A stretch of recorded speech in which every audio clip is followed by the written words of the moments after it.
جب اللہ کسی کو پسند کرتا ہے تو اسے خوب آزماتا ہے، بس تم صبر کرنا، کیونکہ صبر کرنے والوں کی منزل جنت ہے۔ دعا کی قبولیت کی اس سے بہتر نشانی اور کیا ہو سکتی ہے کہ اللہ نے اب تک آپ کا دل دعاؤں میں لگایا ہوا ہے۔ گھبراؤ نہیں، یہ مشکل وقت عنقریب گزر جائے گا۔ تم یقین رکھو گے نا اللہ پر، تو اللہ تعالیٰ تمہارے لیے کافی ہو جائے گا۔ اگر دنیا میں سکون ہوتا تو لوگ اللہ تعالیٰ کو بھول جاتے۔ سکون تو صرف ان لوگوں کے پاس ہے جو اللہ کی رضا کو اپنی رضا سمجھتے ہیں۔ پسند اس کو نہ کرو جو دنیا میں سب سے حسین ہو، بلکہ پسند اس کو کرو جو تمہاری عزت کرتا ہو۔ کسی انسان کو کھو کر اگر تم نے رب کو پا لیا ہے تو یقین کرو تم مکمل فائدے میں ہو۔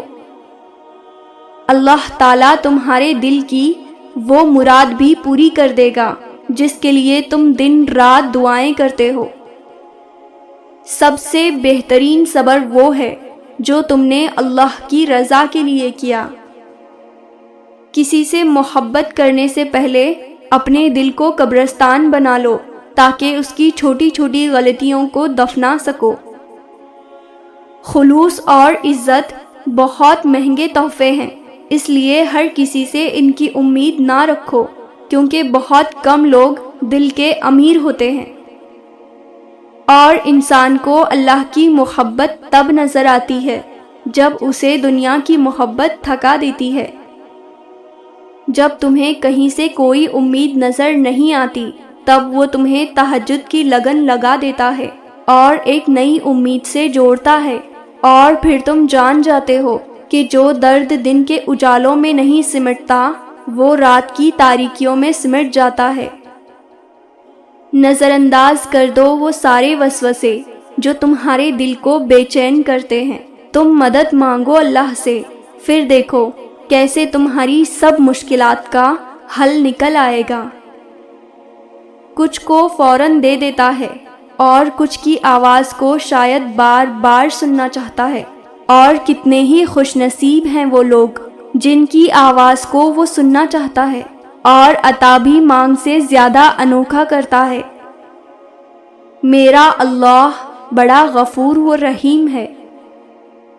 اللہ جانتا ہے تمہارے لیے صبر کرنا کتنا مشکل ہو رہا ہے، پر اس نے جو تمہارے لیے سوچ رکھا ہے، تمہارا یہ صبر اس کے سامنے بہت معمولی ہے۔ درد کتنا بھی ہو، اللہ کے آگے رونے سے سکون میں بدل جاتا ہے۔ کسی کے منہ پر بے عزتی کرنا اس کو قتل کر دینے کے برابر ہے۔ جب ہم اللہ سے کسی بہت بڑی شے کی خواہش کر بیٹھتے ہیں، پھر اللہ تعالی ہمارا صبر آزماتا ہے، ہمارے یقین کا امتحان لیتا ہے۔ وہ صبر کے ذریعے ہمیں اس شے کے قابل بناتا ہے کہ جو ہم نے اس سے مانگی ہو۔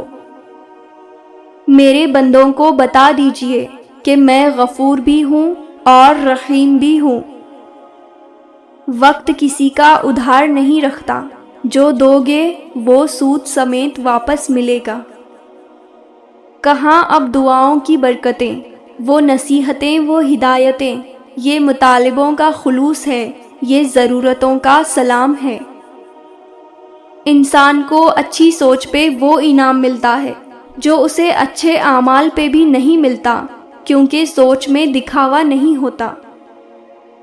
زندگی میں دو چیزوں کی کمی انسان کو اذیت میں ڈالتی ہے، ایک رات کی نیند، اگر نیند نہیں تو چہرہ بگڑ جاتا ہے، دوسرا من پسند شخص میسر نہ ہو تو زندگی بگڑ جاتی ہے۔ جب بے وجہ توڑ دیے جاؤ تو سمجھ جاؤ اللہ تعالیٰ تمہیں اپنے قریب لا کر جوڑنا چاہتا ہے۔ سورہ یوسف مثال ہے، وہ آزماتا اسی چیز سے ہے جو تمہیں بے حد پیاری ہوتی ہے، تاکہ اس چیز کی ملنے کی تڑپ تمہیں اللہ سے ملا دے۔ کہیں زندگی آسان بناتے بناتے موت مشکل نہ ہو جائے، غور کیجئے، فکر کیجئے۔ اللہ تعالیٰ کی رحمت سے روٹھ جانے کی بڑی وجوہات میں سے ایک وجہ یہ بھی ہے کہ ہمیں ہر قانون کی پاسداری کی فکر ہے سوائے اللہ پاک کے قانون کے۔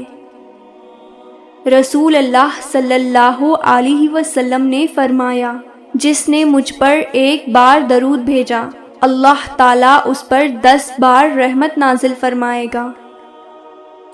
یقین مضبوط ہو تو اللہ تعالیٰ کا ہر فیصلہ سکون دیتا ہے۔ اے میرے رب، میں بے بس ہوں، تو میری مدد فرما، آمین۔ اللہ پاک ایسا وقت بہت جلد لائے گا جب تم اپنی آنکھوں سے اپنے لیے معجزے ہوتے دیکھو گے۔ توبہ کا دروازہ کھلا ہے، اس سے بڑی خوشخبری اس دنیا میں کوئی نہیں۔ بے شک اخلاق کی خوبصورتی دلوں کو فتح کر لیتی ہے، اور ہر یقین کے بعد منزل کن کی ہے۔ پتہ ہے محبت کیا ہے؟ وہ سارا دن ہمارے گناہ دیکھتا رہتا ہے اور صبح اپنے ہی فرشتوں کے ہاتھوں ہمارا رزق بھیجتا ہے۔ بے شک وہی اللہ ہے۔ 3 چیزوں کو ہمیشہ یاد رکھو، احسان، نیک نصیحت، موت۔ 3 چیزوں کے لیے لڑو، وطن، عزت، حق۔ اپنے سب راز اللہ کو بتایا کرو، اس سے بڑھ کر پردہ رکھنے والا کوئی نہیں۔ رسول اللہ صلی اللہ علیہ وسلم نے فرمایا، دعا کے سوا کوئی چیز تقدیر کو نہیں ٹالتی ہے، اور نیکی کے سوا کوئی چیز عمر میں اضافہ نہیں کرتی ہے۔ جلد ہی وہ مقام آنا ہے جہاں اللہ نے تمہیں تمہاری مانگی ہوئی ہر چیز سے نواز دینا ہے۔ آنسو وہ خاموش دعائیں ہیں جو صرف اللہ ہی سنتا ہے۔ آنسو اور ٹوٹے ہوئے دل کی قدر اللہ سے بہتر کوئی نہیں جانتا۔ صبر سے بندہ نکھرتا ہے، سنورتا ہے، اس کا کردار مضبوطی کا دامن تھامتا ہے، اور بندہ جتنا بھی صبر کرتا ہے اس صبر کا اجر اتنا ہی دگنا ہوتا چلا جاتا ہے۔ دکھ تب ہوتا ہے جب ہماری نیت صاف ہو اور اگلا ہم کو غلط سمجھے۔ اللہ تعالیٰ صرف تمہارے راستوں کو موڑتا ہے، تمہاری دعاؤں کو نہیں۔ وہ تمہیں اپنے طریقے سے تمہاری من پسند منزل تک لاتا ہے، اور تقدیر اللہ کے ایک اشارے پر بدل جایا کرتی ہے۔ ہم کن صرف پڑھتے ہیں لیکن فیکن پر یقین نہیں رکھتے، جبکہ اللہ اور انسان کے درمیان سب سے گہرا رشتہ یقین کا ہی تو ہے۔ تم توکل تو رکھو، وہ بہتر لے کر بہترین دے گا انشاءاللہ۔ اللہ تعالیٰ کی اطاعت میں مر جانا اس زندگی سے بہتر ہے جو اللہ کی نافرمانی میں بسر ہو۔ جب تمہاری کہانی ایسے موڑ پر کھڑی ہو جہاں تم بے بس ہو جاؤ، کوئی راستہ نظر نہ آئے، صبر اپنے آخری حدوں کو پہنچ جائے، تو جان لینا کہ اللہ انجانے راستوں سے تمہارے لیے مدد بھیجنے والا ہے۔ تمہاری آزمائش کا اختتام ہو چکا ہے، اب وہ تمہیں معجزوں کی راہ دکھانے والا ہے۔ تم خود اپنی دعاؤں سے ہی اپنا مقدر لکھتے ہو، تمہاری دعائیں ہی تم تک وہ سب لے آتی ہیں جو تمہارا نصیب بھی تمہیں نہیں دے پاتا۔ پتہ ہے صبر کی انتہا کیا ہے؟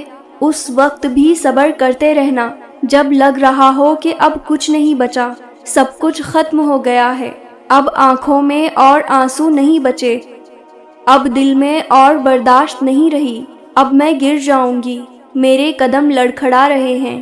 ہم صبر کو آسان سمجھتے ہیں، صبر ہرگز بھی آسان نہیں ہے، یہ بہت بڑی قربانی ہے، اس لیے صبر اللہ کو سب سے زیادہ پسند ہے۔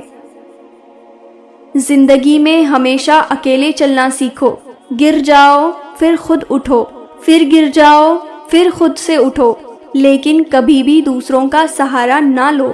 جس دن اکیلے چلنا سیکھ لیا، سمجھو زندگی کی ہر ہار تمہاری جیت ہوئی، اور تم سے مضبوط انسان اس دنیا میں کوئی نہیں۔ اپنے بچوں کو بھی سکھاؤ، بچے جب تک گریں گے نہیں انہیں تکلیف کیسے محسوس ہوگی اور وہ آپ کے بغیر کیسے اس ظالم دنیا کا مقابلہ کریں گے۔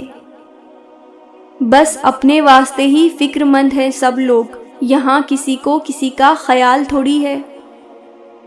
جو اپنے نصیب پر اکثر روتے رہتے ہیں اسے یہ خبر ہی نہیں ہوتی کہ اس کے رب نے اس کے حق میں اور بھی بہتر لکھا ہوتا ہے۔